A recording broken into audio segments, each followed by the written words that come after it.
First పాట ఏ పాట అన్నారన్నా? గాయపడిన మనసు నాదిలే. ఒక్కసారి 2 లైన్లు. తప్పకుండా అన్న. 2 లైన్లు.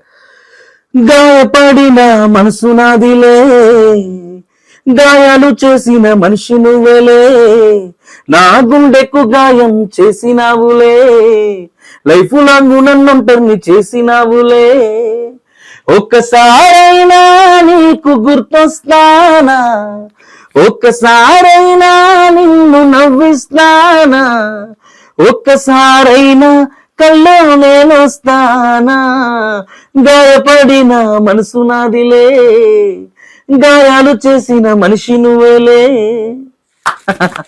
అన్నా అన్న జెన్యున్ గా చెప్పు, ఈ పదాలు ఎట్లా వచ్చినాయి? లవ్ ఫెయిల్యూర్ అని మాత్రం అనకు.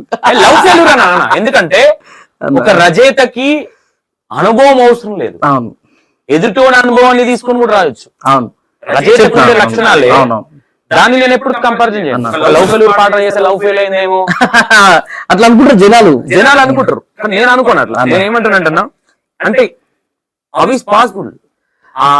అన్న చెప్తా, పదాలు కొన్ని వింటుంటే ఆ లింకులు కావచ్చు, ఆ చైన్ సిస్టమ్ లా ఉంటది. ఈ పదం తర్వాత ఇదే రావాలి, దీని తర్వాత ఇదే, అవును కదా, ఇది నిజం కదా అనే విధంగా ఉంటది. అన్న ఎట్లా మేము ఇక్కడ ఇంద్రనగర్ లో కిరాయికి ఉంటుంటే అన్న, రూమ్ లో తెలుసుగా సినిమా వాళ్ళు వాళ్ళందరూ కలిపి పోరల్ రూమ్ తీసుకొని ఉంటుంటాయి కదా, ఇక ప్రయత్నాలు అవి ఇవి. ఆ టైంలో ఏంటంటే మా ఫ్రెండ్ ఒకడు ఉండేటోడు మా రూమ్ పక్కకు, అతని పేరు శరత్ ఏదో ఉంటుంది, మన శరత్ కాదు వేరే ఉంటది, అనంతపూర్ అబ్బాయి. అతని లవ్ స్టోరీ ఏంటంటే ఒక అమ్మాయితో ఇట్లా బ్రేకప్ అయిపోయింది ఇట్లా అనే విషయాన్ని నాతో చెప్పిండు. చెప్పినప్పుడు నాకు కొంచెం మనోధైర్యం ఇచ్చి కొంచెం ఇది చేసి కొంచెం అన్ని కొంచెం రియలైజ్ చేసిన.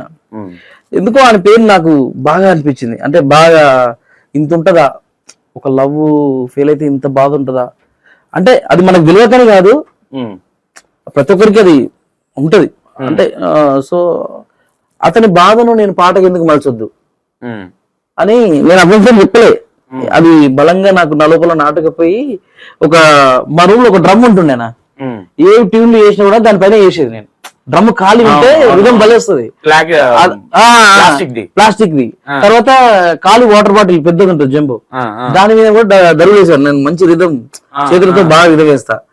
సో అట్లా మెల్లగా ఒక రోజు ఏమైందంటే నాకు ఒక లైన్ అన్నా,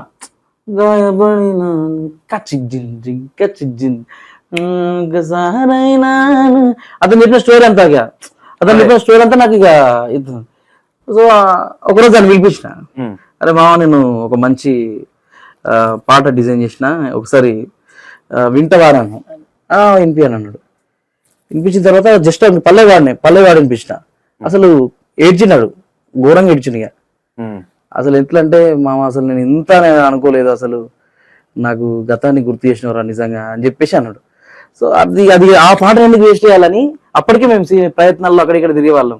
అప్పటికి ఆ పల్లవి చరణం వరకు రాసిన, రెండో చరణంకు నాకు లిరిక్స్ రావట్లేదు. అంతవరకు ట్యూన్ చేసి అవన్నీ చేసి రాసిన, రెండో చరణానికి చాలా ఇబ్బంది అయిపోయింది. అప్పుడు ఇక లక్ష్మణ్ ఊర్లో ఉన్నాడు, అంతో సంభాషణలో సెకండ్ చరణం పాట పాడుతూ రికార్డింగ్ స్టూడియోలో పాట పాడుతూ ఒక దిక్కు రాసుకుంటూ పాడిన ఆ పాట ఆ టైంలోనే అన్ని ఇప్పుడు మా ఒరిజినల్ వీడియో మళ్ళా కట్టింగ్స్ వీడియో అన్ని కలిపి 100 మిలియన్ల పాట. ఆ టైంలోనే డిఆర్సి ఛానల్ కి అసలు యూట్యూబ్ లో ఒక పాట ఈ రేంజ్ లో పోతుంది అనేది ఆ టైంలో. అసలు అప్పుడు టిక్ టాక్ కూడా లేదన్నా, లేదు అసలు మంచి హిట్ ఆ టైంలో.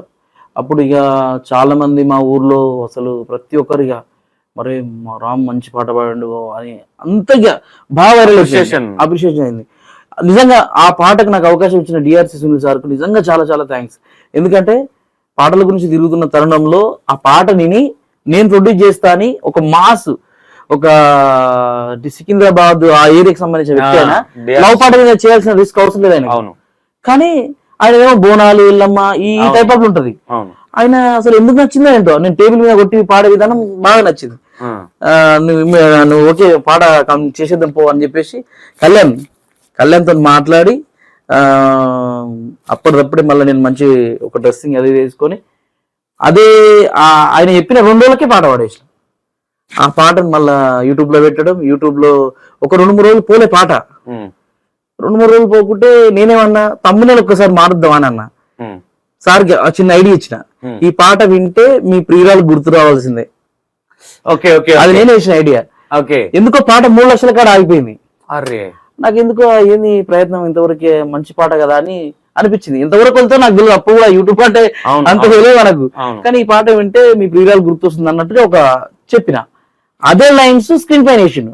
ఇక పాట ఆగలేదే, ఇక ఇక వేరే కదా జమ్మనిపోయింది. ఓకే, ఇక మొత్తం ఆ మంచి ప్రత్యేకమైన గుర్తింపు వచ్చింది ఆ పాట నుంచి. ఇంకా ఇద్దరం వెనుదిరిగి చూసుకోలే, లక్ష్మణ్ నేను. ఇంకా పాటలు రాయడం స్టార్ట్ అయింది అప్పటికి. ఈ పాట రాయక ముందు మీరు ఇంకేదన్నా పాట రాసిరా? ఈ పాట రాయకముందుగా అవి చాలా రాసినాం అన్న. దాని గురించి చెప్పాలంటే చాలా పాటలు ఉన్నాయి, కానీ అవి పబ్లిక్ లో రాలేదు. నేను పబ్లిక్ లోకి వచ్చినా చెప్తున్నా. నేను అంతకన్నా ముందు చాలా ఉన్నాయి. మీరిద్దరు లక్ష్మణ్ అన్న కలిసి మాట్లాడుతూ కొన్ని ఆల్బమ్స్ అవి చేసినా, కానీ అవి అంత ప్రజాదరణ ఉండలే. ఇప్పుడు దాని గురించి మాట్లాడడం ఎందుకని, ఇప్పుడు జనాలు ఏదైతే తీసుకొని ఏ పాట అయితే ఇప్పుడు రామన్ అంటే కొంతమంది ఏమనుకుంటారంటన్నా, ఓహో దీంతోనే లైఫ్ స్టార్ట్ అయింది అనుకుంటారు, కానీ దాని వెనక మీకు కష్టం తెలియదు. ఓహో అదా, దీనికన్నా ముందు చాలా పాటలకు కష్టపడ్డామన్నా. దీనికన్నా ముందు అసలు మేము సినిమా షూటింగ్లలో సెట్ లో పనిచేసినాం కదన్నా. సెట్ బాయ్స్ మేము. మీరు ఫస్ట్ హైదరాబాద్ వచ్చినప్పుడు సెట్ బాయ్స్ మేము 5 సంవత్సరాలు. ఎవరు నమ్మినా నమ్మకున్నా. అంతెందుకు, ఇగో ఈ దెబ్బ ఉందా, ఈ దెబ్బ ఏ సినిమాకి కలిగింది అనుకున్నావు? బ్రూస్లీకి. అవునా? అసలు ఎప్పుడైతే యూట్యూబ్ మంచి ఫామ్ అయిందో, జియో వచ్చిందో, ఆ టైంలో మన పాటలు వైరల్ అయినాయి. అక్కడ నుంచి స్టార్టింగ్ హైదరాబాద్ వచ్చినప్పుడు మీరు చేసిన పని సెట్ బాయ్స్. అవును, ఇద్దరమే సెట్ బాయ్స్. సెట్ బాయ్స్ ఎందుకు ఇష్టం అంటే, మాకు సెట్ లో పనిచేస్తుంటే డైరెక్టర్ దగ్గర అవుతారు, హీరో వస్తారు, అందరు వస్తారు, మాకు అవకాశాలు ఇస్తారనే ఉద్దేశంతో తప్ప మేము ఆ పని చేయాలని కాదు. ఆ పని చేస్తూ కూడా ఆ టైంలోనే నేను లక్ష్మణ్ ఇద్దరం కలిసి నెలకు 30-40 వేలు సంపాదించి మా ఖర్చులన్నీ ఇళ్ళదీసి ఆ టైంలోనే 20-30 వేలు ఇంటికి పంపించేవాళ్ళం. సూపర్. 5 సంవత్సరాలు. మీరు నమ్మినా నమ్మకున్నా. ఎందుకంటే మన కష్టపడ్డది ఇప్పుడు ఎందుకు.